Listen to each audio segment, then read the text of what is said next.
I need you to knock some sense into me. I'm sure you can. Yeah, I don't know. I enjoy listening to you. I don't always agree with everything. All right, enough of this persiflage. So, you want my question? I'm certainly not going to get myself in trouble by telling you what to do. That makes great sense. Gosh, that's good. Did I overwhelm you with words and wisdom? I've got 7 kids. I feel like I could call you every day. What? Wait, you're telling me I'm wrong? Disconnect. Yes, I am, Dr. Ray. You just need to tune in to Dr. Ray, honey. He's got all the answers. Am I right or am I right? Probably. Now, from the studios of Living Bread Radio Network in Canton, Ohio, the hometown of Mother Angelica, here's Dr. Ray. It's probably easier for some of you to think that because I can speak in a certain way about marriages that my own marriage is smooth all the time. Almost didn't come in today. I had something happen yesterday. I was taking my wife out to dinner, and we were sitting there and having a nice quiet time, and there was a woman about 2 tables over that clearly had had too much to drink. Clearly. She was loud. She was boisterous. And I looked at her, and my wife said, "Why are you staring at her?" And I said, "I think I recognize her." Yeah. I dated her in college. I broke up with her. And they told me that she was so distressed that she started drinking, and apparently she hasn't stopped. My wife said, "Hard to believe somebody could celebrate that long." I got over it, and I'm here at your service on The Doctor Is In, Dr. Ray Guarendi program. Number 877-573-7825. 877-57-EQUAL is the acronymic parallel. 877-57-EQUAL. Multiple reasons for you to call in. Most common one is a situation in your life, circumstance, struggle. Something that is hurting you, frustrating you, making you feel helpless to do anything about. That's most common. But then we also have questions regarding generic stuff, things that you don't understand about the culture or about someone. You may not have a problem with them, you just don't understand it. Or you don't understand a particular diagnosis, what it means. Or where faith intersects with psychology. That happens a lot. I've got a whole book on that. Family Faith Under Fire. Sometimes people call in to say, "I'd like to share this insight of my own in the situation I had similar to someone who just called." That happens. Other times people just call in because they want to share an insight, something that is not necessarily related to a previous call, but something that they think could help my vast listening audience of 162 people. So all those are reasons, and I welcome your calls. 877-573-7825. That's the number to call in. Very much like to hear from you. We have lines open at the very start of the program, so you can jump right on them. I play trivia on Wednesday nights. This would be a good trivia question. Who supposedly said this? Familiarity breeds contempt. Now, my guess would have been one of those skeptical authors of the 17th, 18th, 19th century, 20th century. Guys that either don't believe in Jesus, don't believe in God, or are at odds with some of what they believe are the bourgeoisie throwback morals. I would have missed it. Supposedly it's attributed to Aesop. Yeah, the guy with the fables. Now, I don't think Aesop was a Christian. Dr. Ray, how can you say that? You don't know Aesop. Yeah, I know I don't, but he lived around 600 BC, so probably didn't have direct contact with Jesus. Probably didn't have the New Testament. Probably didn't have the Old Testament if you would have wanted to read it. Not much of it anyway. But he said familiarity breeds contempt. What does he mean by that? That seems kind of skeptical and cynical, doesn't it? It means you're okay as long as I don't get to know you very well. When I get to know you, then you start to grate on me. Then I notice you have qualities I don't like. You were really cool when I was just getting to know you, or when I drove by your house and waved at you, and not when I invited you to a party at our house and you're kind of an obnoxious braggart. I liked it just the way it was. You seemed so friendly when you were mowing the lawn and you waved.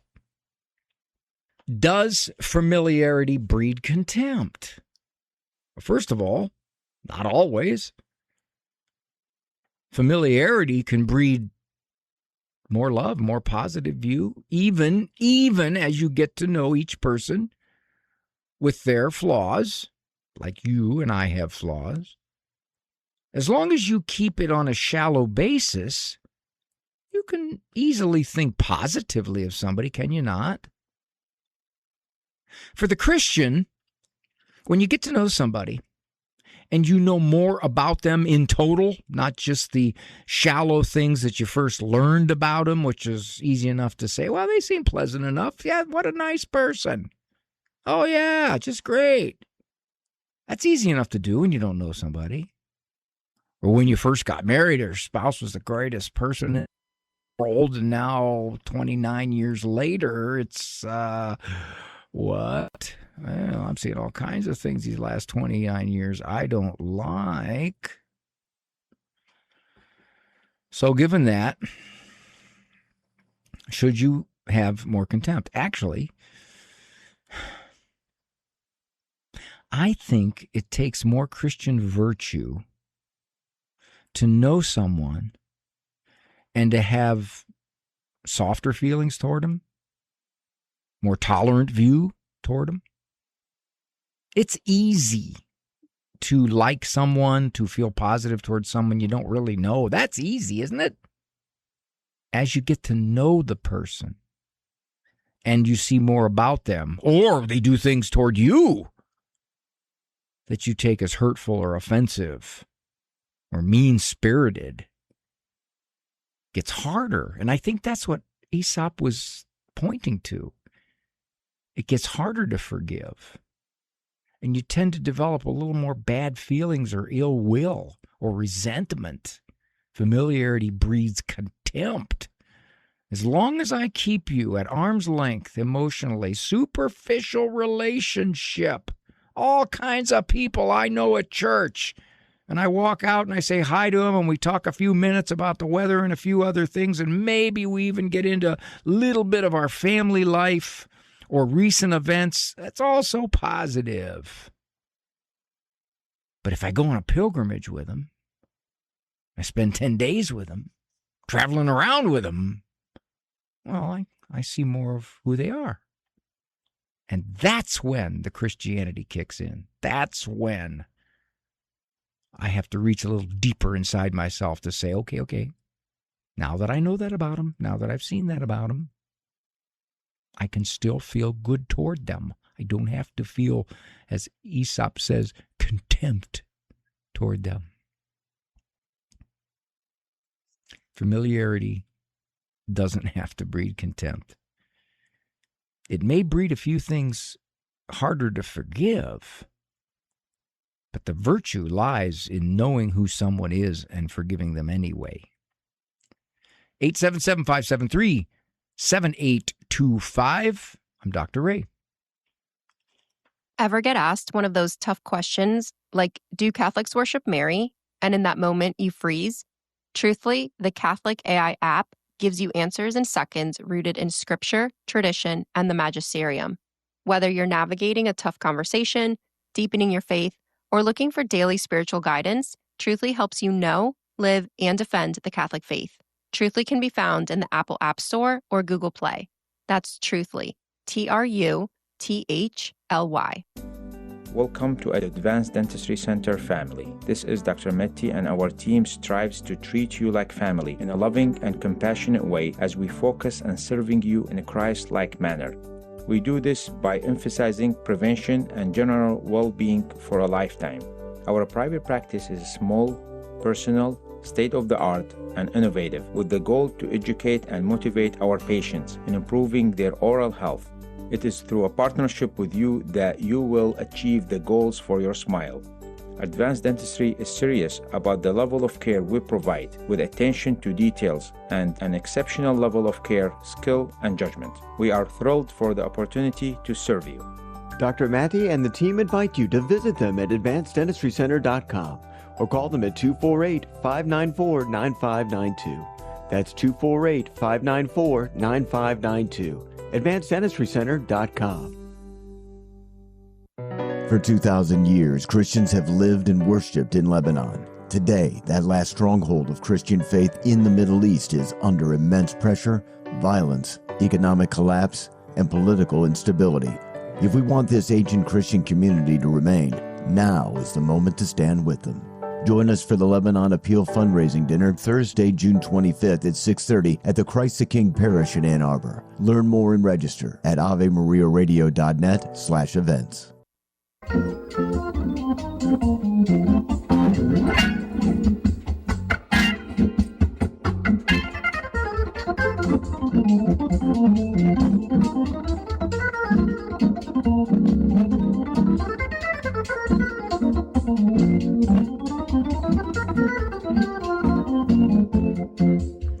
Dr. Ray Guarendi, program Doctor is in. Listening to that Hammond B3 smoke. Jace here says Jace is okay. Either that or he's calling from Oklahoma. But I don't think he is okay on the basis of the nature of his question. Hi, Jace.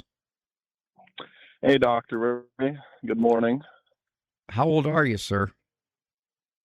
I am 22 years old. Okay, so you're a young man. Is this your girlfriend? Yep. No. Well, we haven't decided on that term yet, but I plan to marry this woman. Does she plan to marry you? I hope so. You haven't asked her yet? We've talked about it, and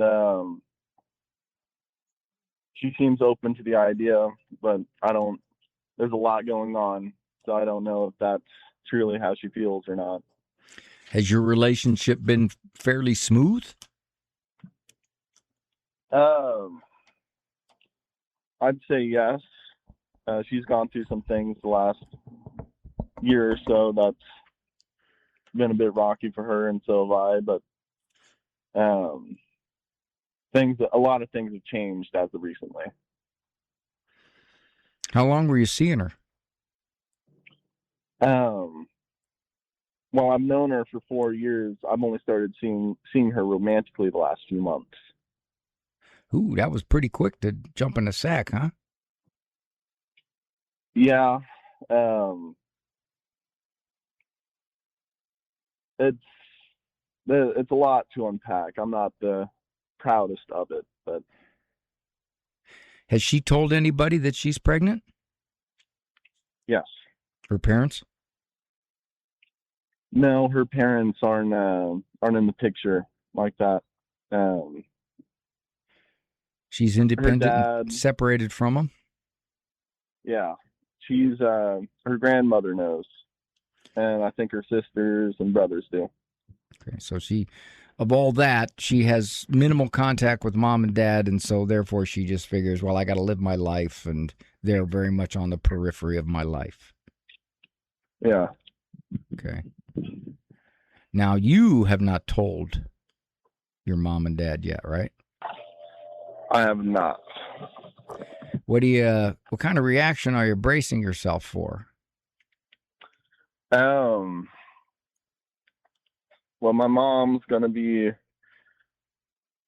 or at least I feel she's going to be pretty happy about it, adding to the family. But I think I'm going to get the same reaction from both of my dads. I'm going to get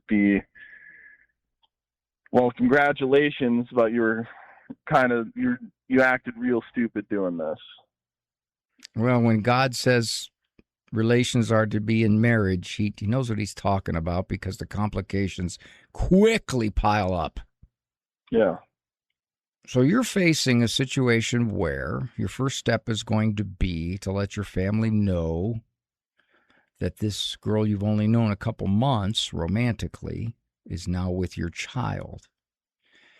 You don't know what to tell them about your future plans because you don't even know how she views your future plans, correct? Yes. Okay.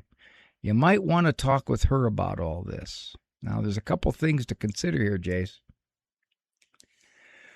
One, it has been traditional that when you get someone pregnant, you marry them. That's it. You know, the old shotgun marriage kind of thing. However, if this is a delicate relationship, or if this is a relationship you really don't know this person all that well, or if this is a relationship that is carrying a lot of baggage with it, and there's just a whole lot of reservation on what kind of marriage it will be, then some things got to be considered here in terms of, okay, if we get married, will this be piling one mistake on top of another? Should we progress through this pregnancy, getting to know each other, and then making a decision in the end? That's one option. Should we get married and just do everything in our power to make it work? Now, only you know your ability and commitment to do that, and it sounds like you don't yet know hers, right?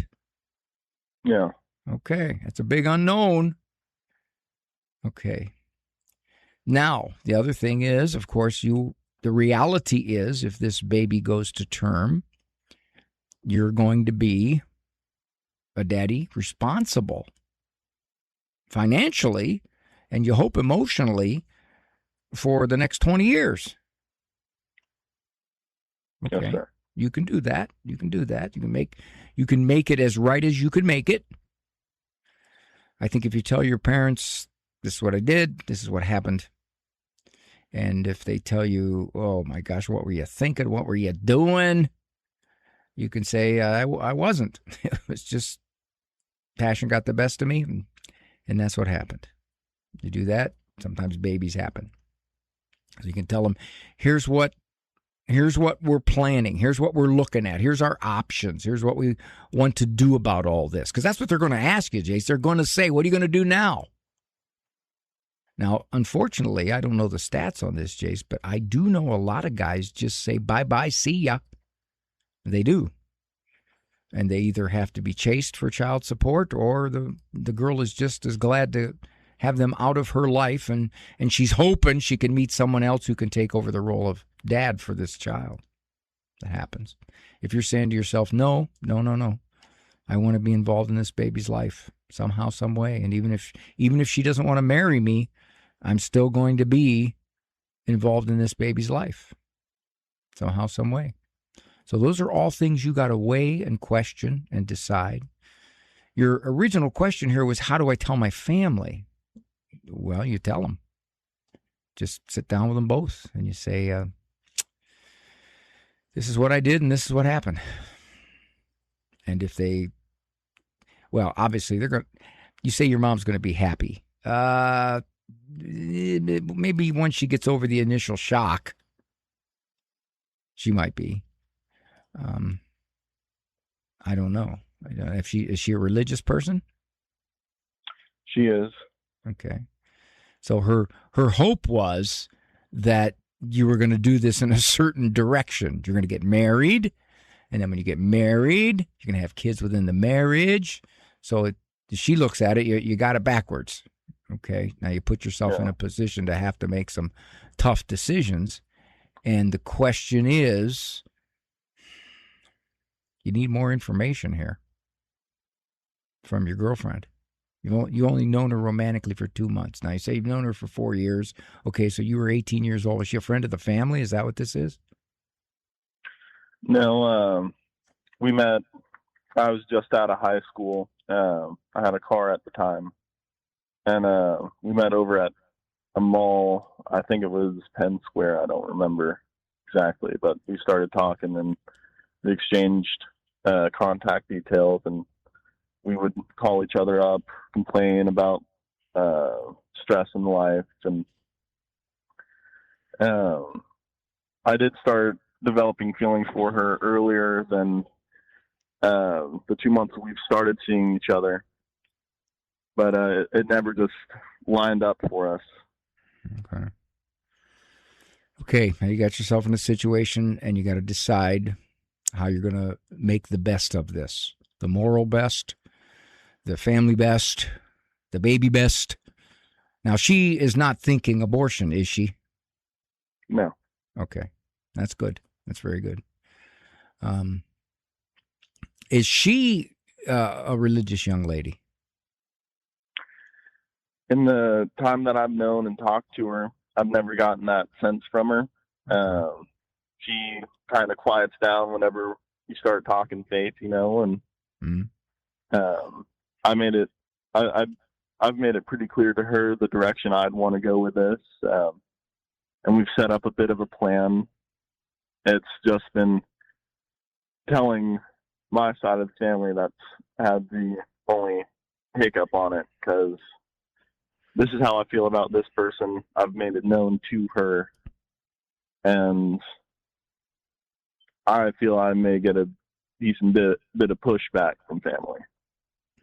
Yeah, it's possible that your family knows her, and they see her as certainly not on the same religious wavelength as you are, and that's risky for the success of a marriage. It certainly is. If she's essentially not wanting to even look toward your religion or to cooperate in raising this child Catholic in a faith-filled family, yeah, that's going to make it rough. And I think that's some stuff you got to get more clearly settled a little bit. Anyway, you can't predict the future, but at least a little bit settled. Right now, you're on completely different religious wavelengths. And I got to respect her for not aborting the baby, because if she has no real religious compunctions, the whole culture would say, well, you got to do what you got to do and take care of the problem. So, yeah. All right, Jace, man, good luck to you. Okay, but just thank you, Dr. Ray. Take it a piece at a time. Talk to her a little bit about this so you have a little more details when you go tell your mom and dad, because they're going to want to know where you're going to go from here. Thank you. Good luck, friend. Well, if you look at the stats, under age 35, more people are pregnant out of wedlock than in wedlock. If you look at the stats under age 35, more people are living together than are married. So from a cultural perspective, this has become the norm. Now, there's some signs that it may be either slowing or reversing, because more of the younger people, not just the millennials, but the younger people. Millennials have been the group that have been least religious, if you look at surveys. But the younger people, what they call the Gen Zers, I guess that's under 27, are much more religious, much more willing to go to church, much more willing to say religion is very important to them, especially the boys, especially the guys. So that said, there could be some reversal, but it's a situation now that you have no idea how it's going to unfold. I know many who've been in situations, and I've done therapy with an awful lot, who there was a pregnancy out of wedlock. They did not marry. So when they finally did get married, the bio dad ultimately wanted back in the child's life, which created marital stresses. It can get really ugly. God knows what he's talking about, doesn't he? Whew.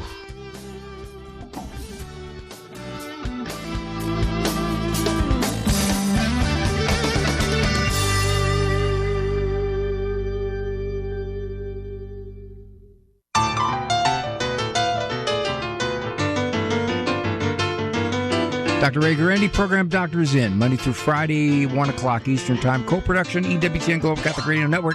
Living Right with Dr. Ray, the television show on EWTN, now moving into its 17th season.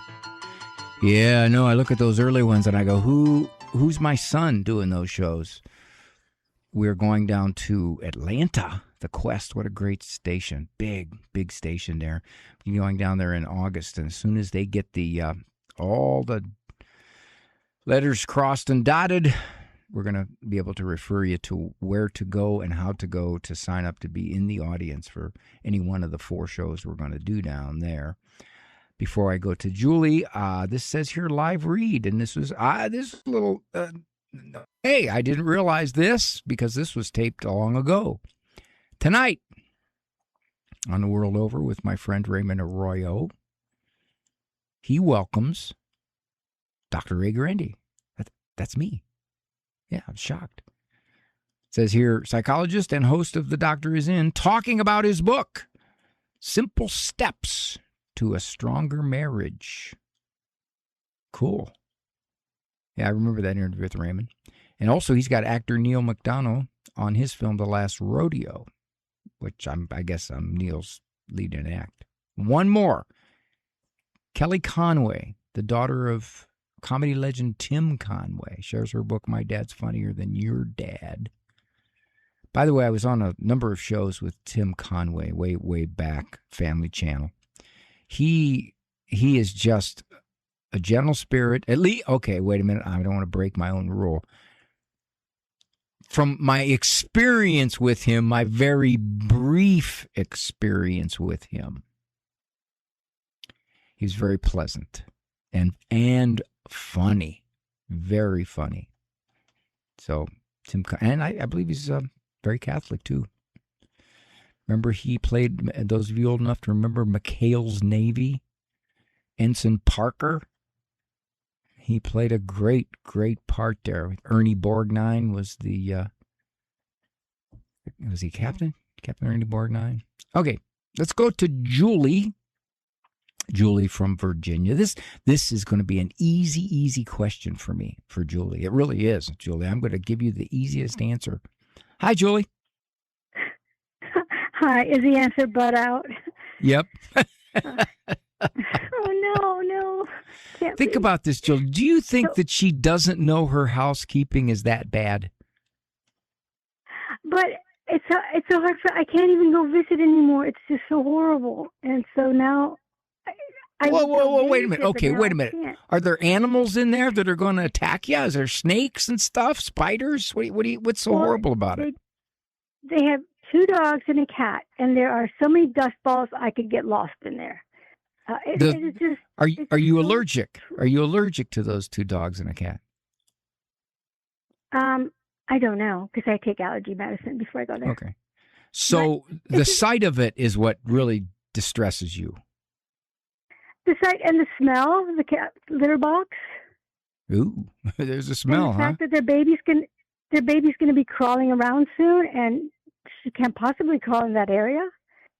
And I've gone there and cleaned for them just when I'm visiting, and they seem appreciative, and I've offered, help, but I guess they seem to be fine. I personally cannot tolerate it. And I know my son is not happy. Well, Julie, can you not tolerate it enough so that you don't see him? Is it worth that? Yeah, I won't be able to go. Yeah, I won't. No, I'll have to. They'll have to meet them somewhere else or at my house. I won't be able to go in that house if it stays like that. I can't. I started crying last night.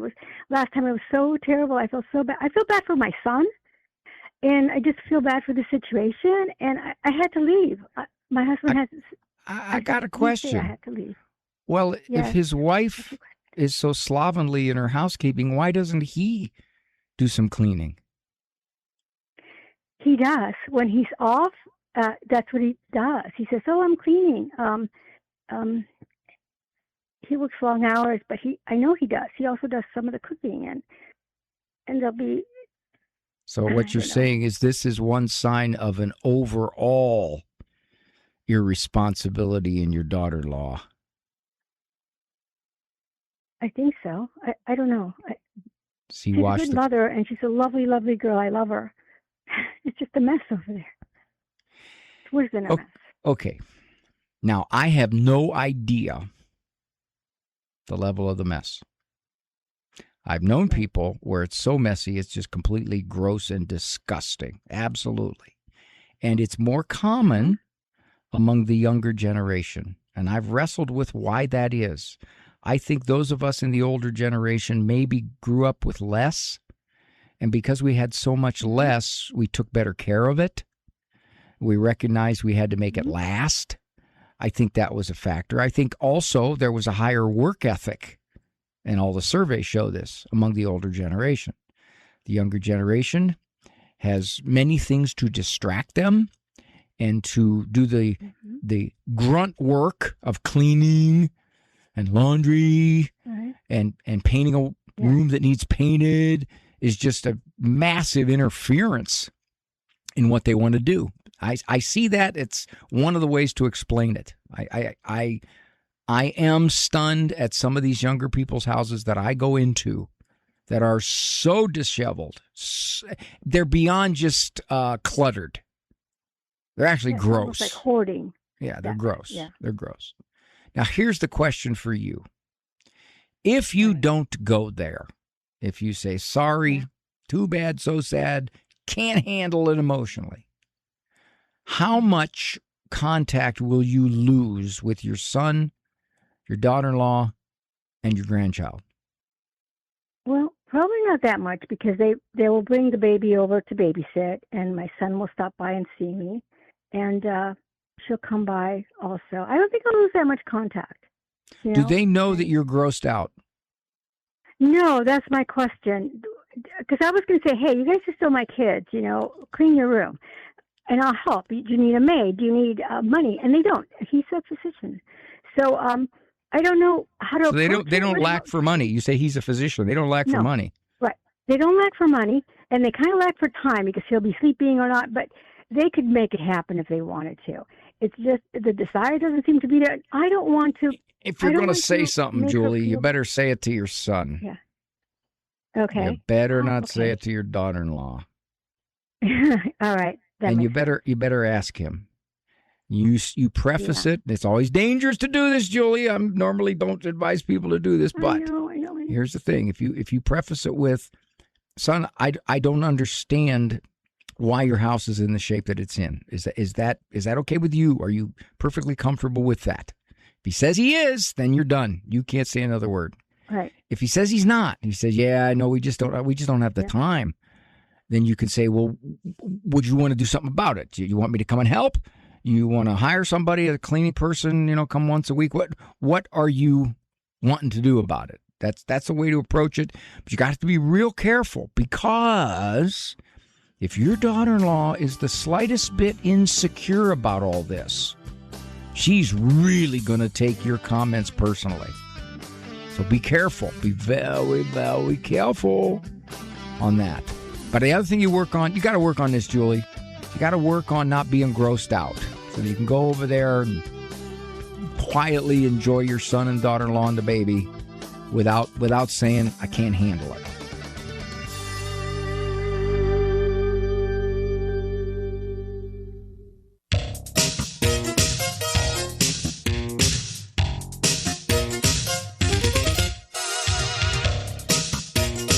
I get a chance to be with Raymond Arroyo tonight on The World Over. Talk a little bit about my more recent release, Simple Steps to a Stronger Marriage. We did that. I don't remember when Ray and I did that. They brought a camera person out to the house and kind of just did it. Maybe it was even through a Zoom or something like that. It was a while back. Finally getting around to it. I must be just filler. You know what I mean? Just filler. Deborah's concerned, very much concerned about her daughter. Hi, Deborah. Hello. Thank you for taking my call. My daughter is in a very emotionally abusive relationship. She has 3 little ones. And I just want to know, and he hasn't been violent with her, but how often do abusers, manipulators, the major control freak person, how often do they go over the edge with violence? physical violence? Well, it's probably more likely than somebody who's not nasty. If you got somebody, when you call, you call him an emotional abuser. How do you define that? What is he doing? He controls everything. For just everything. Like what she wears. And that's not how he was when they were getting ready to marry. He fooled us all. He really did. He's a great manipulator. And anyway, it's just gotten worse and worse. And he swears at her and stuff in front of the kids, and just I can't even say the words that he uses to call her. And it has just beaten her down to where she's barely herself. I mean, I've seen, and we're just she wants to try to have a priest talk with him and one of the deacons at church to be able to, like an intervention type of deal. But do you know all this anything. because she tells you, or you see it? Yes, I see it both, and I've seen it, and she's shown me text messages and some conversations she's recorded and that kind of thing. So where is she at the present moment in the relationship? Is she saying, I want out? Is she saying, if he doesn't change, I'm getting out? What is she saying? I think the latter. She wants to be able to stay in this sacrament marriage, and she feels very strongly about that, about what God says about marriage, and so she's not ready to pull the trigger on the divorce thing yet, but she's inching toward it just because nothing's changing. Well, here's an interesting comment you made. I don't know if you just made it as an afterthought, but it says here what Eric wrote down. He wants to have a polygamous relationship? Yes, that's the other part that's just really marvelous about it. Yeah, he wants to bring other women into their relationship, and then he thinks polygamy is a fantastic idea. He's not a Mormon, but he just thinks he twists the biblical verses in the Old Testament to say that it's okay and to justify his messing around, basically, and it's not adultery if a married man gets with an unmarried woman, then that's not adultery. Okay, let me just clarify one thing. The polygamy thing was maybe in the LDS Church's history. Most Latter-day Saints, of course, do not at all. That's not the teaching of their church. So let's straighten that one out. Right. But okay, Yeah. It seems to me this is the bigger problem. If this is the case, if he's saying, I want to have relations with other women, and of course she's saying no, so rather than try to predict whether he's going to become a physically abusive, wouldn't it seem more likely that he'll simply go ahead and do what he wants to do, whether she says no or not? Oh, yes. Oh, yes. Has he already?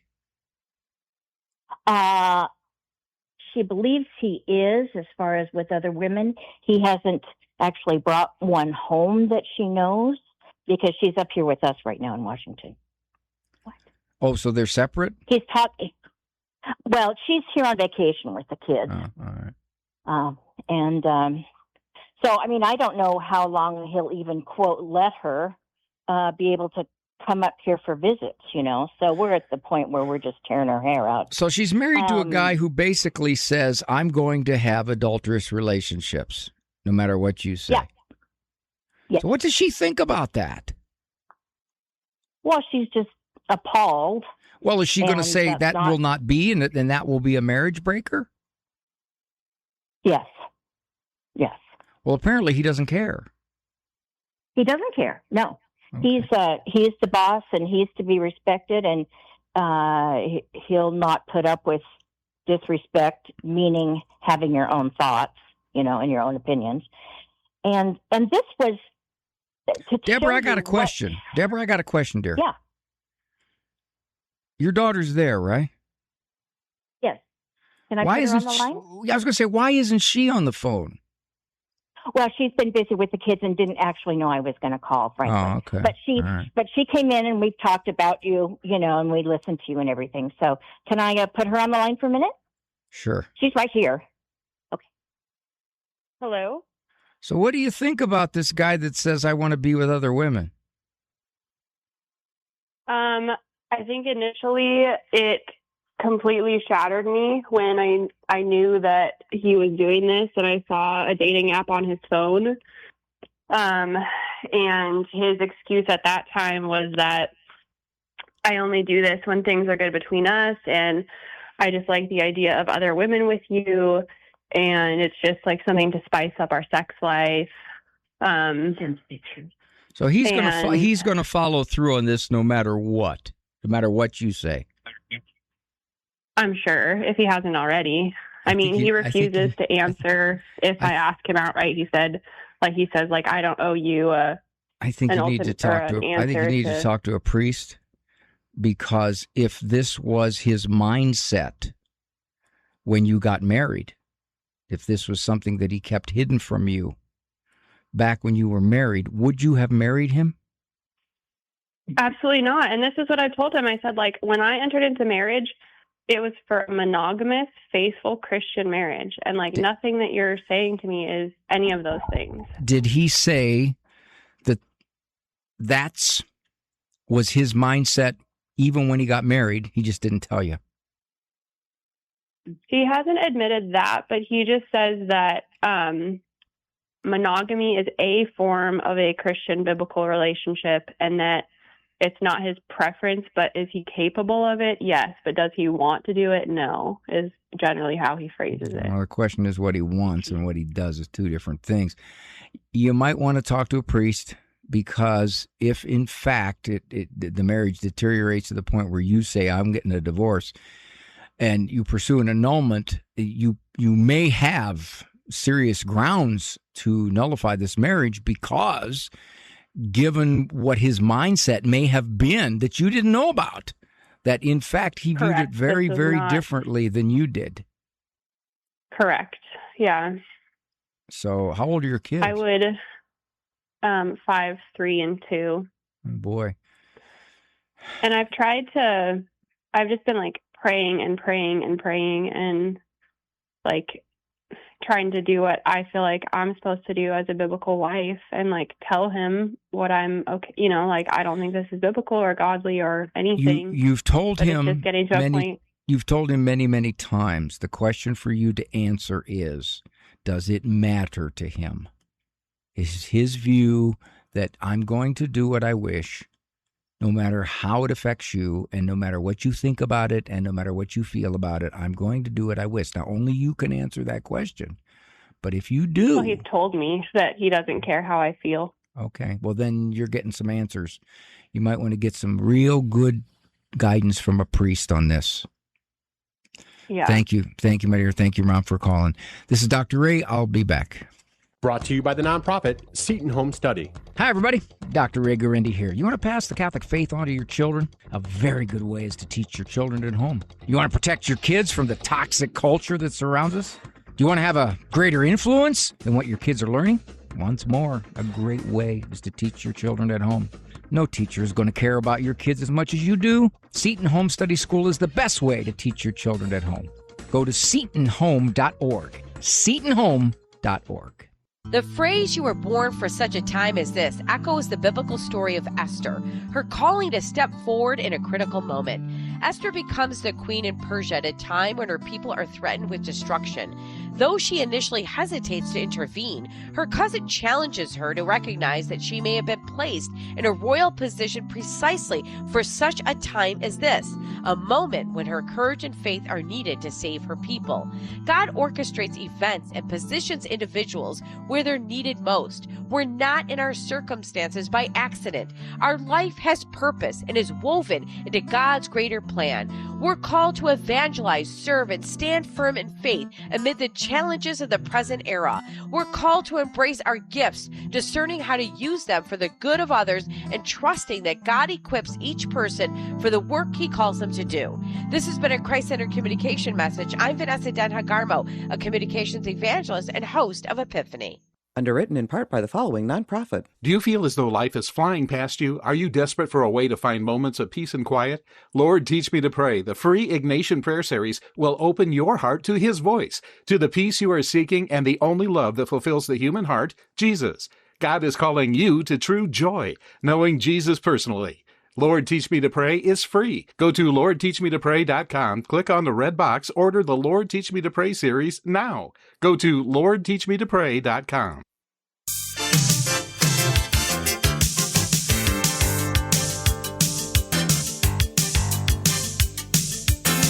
I can make a pretty good guess about what a priest would say in a situation where, and I'm taking her at her word, that the spouse essentially says, I'm going to do what I'm going to do. And that includes other women. The priest would say you probably have reason to separation of bed and board. Church would look at that when the situation is untenable, just typically untenable, usually because of danger, usually because of financial ruin impending because of the person, or in this case, serial infidelity. Simply saying, I'm going to do that. She has probably heroically tried to salvage the marriage. But if what she's saying is true, it would seem that this is going to continue to deteriorate. And then ultimately she will be forced to make a decision. But I have to believe the priest is going to say this is really serious grounds here. When you have someone who says, on one hand, if you had a weakness and have an adulterous relationship and you're penitent about it, but if you're simply saying, no, that's what I wish to do, and you're going to have to live with it. Whoa. Now, the other practicality of this is, of course, if he's with other women, what could he bring home to her? That's a very real risk. And one might say, yeah, that's a physical risk. So a couple callers are saying, all right, let's see what these callers are saying because we have had some screen. What are they saying? Giving support for last caller. What kind of support? Is that support saying, persevere? When you got somebody who says, I don't want to be in this marriage the way we committed in the beginning at all. Okay, saying it sounds like a bad, well, that's an understatement. Some of the callers were saying it sounds like a bad marriage. Well, again, I'm always acutely aware that whatever anybody tells me is their perception, and most likely there's at least some truth to it. That's why I always say, well, if what you're saying is true, or if what you're saying is half true. Now, one suggestion here was that a manly individual in her life needs to step in, whether it's her father or brother, put the husband in his place. Well, what will likely happen is if he is of the mindset that she's describing, it's not going to put him in his place. He's just going to get angrier. He's going to get more angry. He'll take it out on her. In other words, that she's going and complaining to other people. Everything that she's saying doesn't sound like he's going to say, oh, well, gee, I better straighten up my act. Because his act is not out of weakness. His act is out of deliberateness. He's saying, I'm going to do marriage my way. Now, she kind of qualified it when she said, I don't like monogamy. I can learn to live with it. Well, yes and no, because he keeps pushing for her not only for him to be unfaithful, but for her to be unfaithful because he wants her to do different things. Yes, this is something she definitely needs some good spiritual guidance on. Virtually every counselor, secular especially, would tell her just get out of the marriage. If all that's true, get out. That's what they would say. Counselors tell you to get out for a lot less than that. That's for sure. But she needs to talk to a priest because I would suspect that this idea of polygamy and various alternatives to physical relations, that's not something he just came up with last month. In all likelihood, it was something that has been there. And initially he thought he could bat it down, or initially he didn't want to admit it. I don't know. I can't predict. I can't say. I'm not in the middle of that situation. I'm just throwing out speculations here. But it wouldn't surprise me that mindset was there, and it's been there. That's why she needs to talk to a priest about that. Thanks for joining me here. Heavy show today. Wow. Ooh. I appreciate you being with me. I appreciate you keeping company. Thank you for everything. Thank you, Andrew Kruchek, Producer Man, Eric DeMont, Call Screamer Man, EWTN, and Ave Maria Radio, and all of you. Walk with God. When you walk with God, your life is going to be simpler and less complex, and definitely more content. So says God. For information on Dr. Ray's presentations, books, and CDs, visit drray.com and follow him on Facebook and Instagram. The Doctor Is In is a co-production of Ave Maria Radio and EWTN Radio and carried across the EWTN Global Catholic Radio Network.